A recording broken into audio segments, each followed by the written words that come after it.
o trabalho, o mundo do trabalho. Eles não eram gente do mundo do trabalho. Eles eram gente das seitas messiânicas revolucionárias, que é outra coisa, certo? É interessante mesmo entender por que gente como nós conseguiu militar naquele partido. Você talvez possa explicar, eu não sei. Eu não consigo entender como é que... Além do que é piada chamar aquilo de partido, porque eram pequenos grupos. Em todos os lugares eram grupos muito pequenos, não representativos. Assim que eles saíam, imediatamente se tornavam políticos, exatamente como você disse que eles se formavam. Eles entravam para os partidos normais e faziam carreira normal, carregando consigo esse brasão de um dia terem sido revolucionários. Mas era só isso, tá certo? Eles entraram para a vida real. Entraram para o PT. Logo no começo do PT, eles entraram em massa para o PT. Eu hesitei, quase entrei para o PT no começo do PT. Por quê? Porque me parecia o caminho natural nosso. O caminho natural de quem tinha sido comunista revolucionário. O fracasso dessa tendência simplesmente desapareceu. Nós não temos mais gente desse tipo à nossa volta. Esses tipos de grupos, eu acho que hoje em dia não encontram refúgio na política.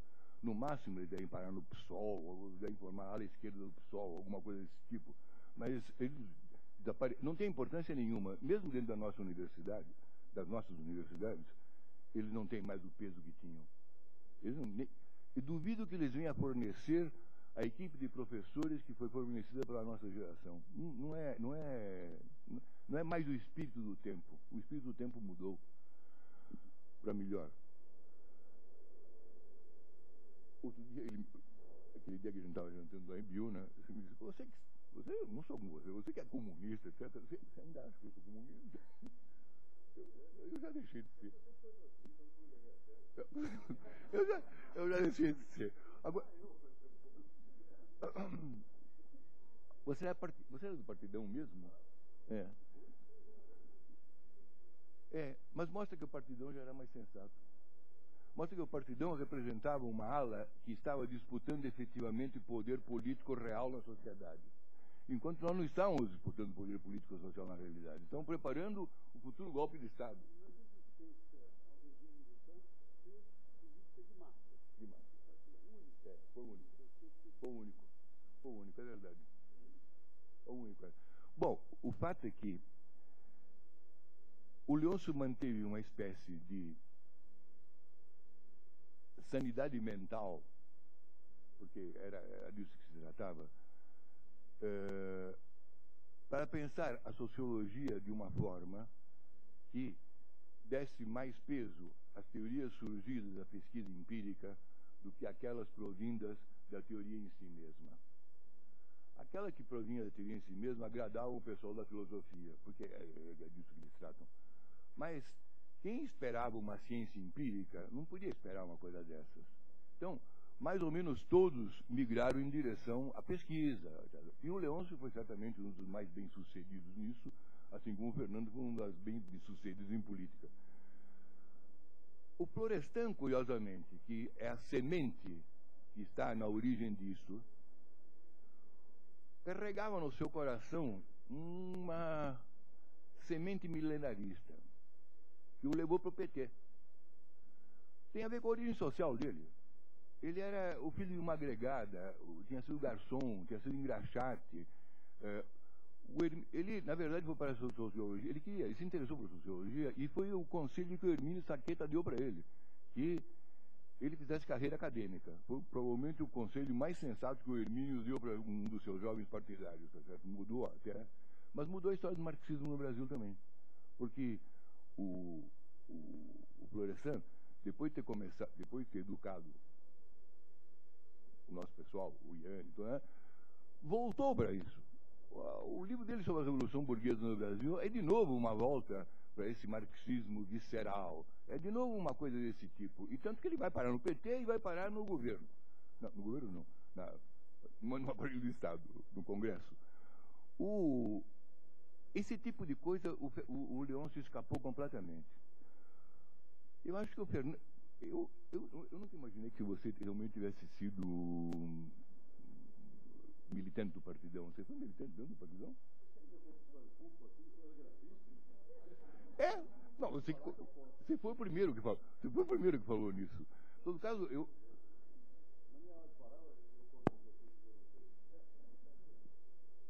Olha, ele não foi comunista, eu fui. Mas comunista no sentido messiânico da palavra, tá certo? O Fernando nunca foi um messiânico. O messianismo comunista era a essência do trotskismo. A essência do trotskismo é o messianismo comunista. E com a morte do messianismo comunista, o trotskismo desapareceu, tá certo? E também desapareceu a imensidão da calúnia stalinista contra os trotskistas. Quando a gente faz essa piada constantemente de que o traidor do proletariado, é bom lembrar que havia um artigo no Estatuto do Partido Comunista que proibia ter relações familiares com trotskistas. A separação era absoluta, isto é, se você se passava para o lado do trotskismo, você estava se passando para o lado do imperialismo e merecia ser fuzilado. Essa é a situação. Esse mundo desapareceu a um tal ponto que hoje, quando a gente vê isso reconstruído, a gente tem a impressão de que estamos falando de um outro país. E provavelmente estamos falando de outro país.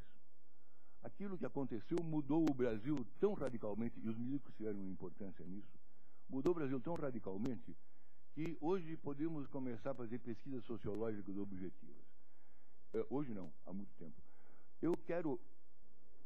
A professora Raquel, acho, levantou uma questão que me parece importante, que é o seguinte: por que o Leôncio parece ter tamanha gana do PT? Eu também. Eu acabei de dizer, eu quase entrei. Por que tem tamanha gana do PT? Porque... Não é porque... Eu posso transformar essa pergunta de uma forma mais moderna. Por que o pessoal de esquerda ficou absolutamente danado com o fato do PT ter se aliado com o Maluf, enquanto que os outros podem se aliar com o Maluf impunemente? Porque o PT se apresentou como reserva moral da esquerda. Porque ele se apresentou como aquele que jamais faria uma coisa dessas. Porque ele se apresentou como acima da sórdida política. Porque ele se apresentou sempre como a reserva moral da nação. E, de repente, hoje tem um artigo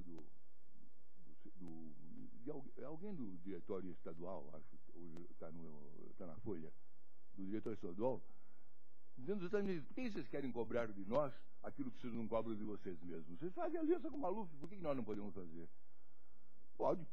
Podem fazer, tanto podem fazer que estão fazendo. Mas não podem levantar a bandeira da moralidade, a bandeira da pureza absoluta, a pureza de que sermos o partido de Deus. Porque, na verdade, eu vou encerrar, na verdade, essa história continua uma história que tem 500 anos. A gente acha que isso começou ontem. Começou com os milenaristas, começou com a Renascença, começou com as guerras camponesas na Alemanha. A história dos puritanos ingleses se transforma na história dos jacobinos franceses, que torna a história dos carbonários europeus, se torna a história... E daí por diante. Essa é uma continuidade ideológica no Ocidente. Quando você lê os textos daquela gente toda, você percebe... Os textos do coronel Harrington, um puritano do Cromwell, é o Trotsky sem classe operária, porque não tinha classe operária na época. O resto é o Trotsky, sem tirar nem pôr. Por quê? Porque se trata de uma tradição. Se trata de uma tradição da qual nós participamos. Saímos, mas participamos. Essa tradição aparentemente se esgotou. A Guerra Civil Europeia se encerrou. As guerras civis europeias hoje, tipo Bósnia, são travadas a partir do nacionalismo, do século XIX, do Estado-nação, é outra coisa. Os grupos jacobinos perderam o poder de mobilização.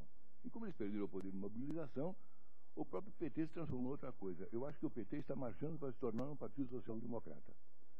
Um partido social-democrata um pouco mais à esquerda do que o Partido Social-Democrata existente, mas nem tanto. Como diz o Leôncio, trata-se muito mais de papo do que de... É discutível.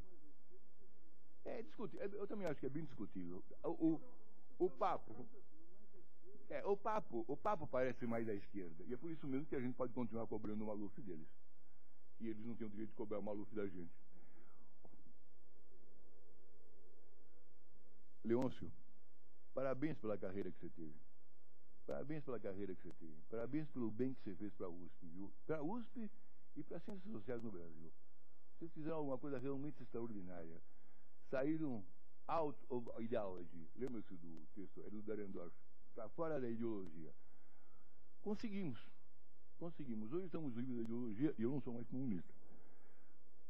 Estamos fora da ideologia. Eu acho que há uma coisa que faltou dizer aqui. Mas eu vou dizer lá fora, porque senão o Fernando não fala.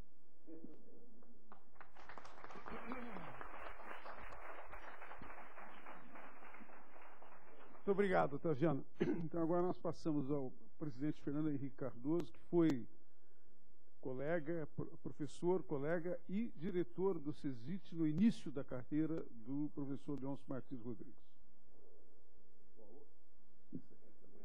Vou reiterar o que já foi 1000 vezes dito aqui. Eu estou chegando de Buenos Aires, vim direto para cá. E vim por causa do Leôncio. Porque o Leôncio é uma figura singular, realmente excepcional. E muitos disseram isso em tons muito variados.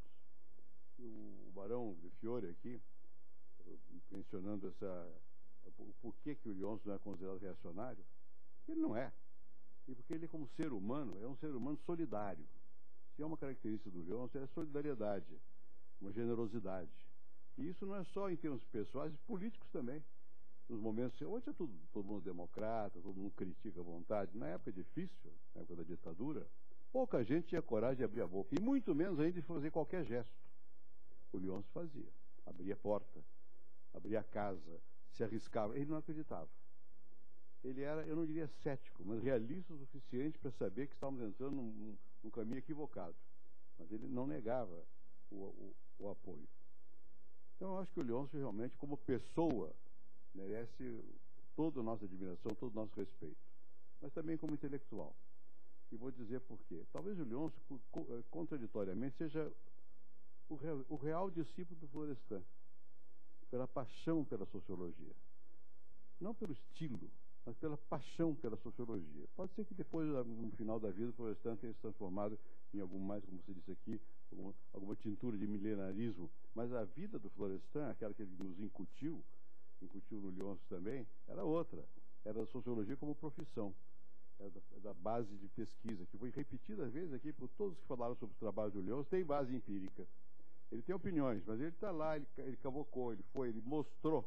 Quer dizer, ele é sociólogo, na expressão mais pura da palavra, até por recusar-se o título de cientista político. É sociologia da política. E o que ele faz é mesmo sociologia da política. Ele não está tão interessado, nem mesmo na ideologia, nem no jogo, nem nos artifícios, na ação política. Ele está interessado nas estruturas. E, nesse sentido, ele é profundamente sociólogo clássico, no sentido que o Florestan foi, no seu momento mais glorioso, e que nos incutiu bastante. De modo que o Leôncio merece realmente todas as homenagens que estão sendo prestadas a ele, além de ser modesto. Modesto, coisa difícil. Não veja aqui nós aqui nessa mesa, tudo vaidoso. O Leôncio é modesto. Ele não se apresenta nunca pomposo. Nunca diz o que fez de uma maneira que possa mostrar que ele fez mais do que alguém. Ao contrário, ele esconde muitas vezes as virtudes do que ele fez. Dito isso, posso lhe dizer uma coisa. Eu fui, como alguns sabem aqui, fui senador há alguns anos. No final da tarde, no Senado, as reuniões eram de conversa fiada. E tinha um tom agradável. Não sei se tem hoje em dia. Naquele tempo dava essa sensação, apesar das diferenças que eram fortes.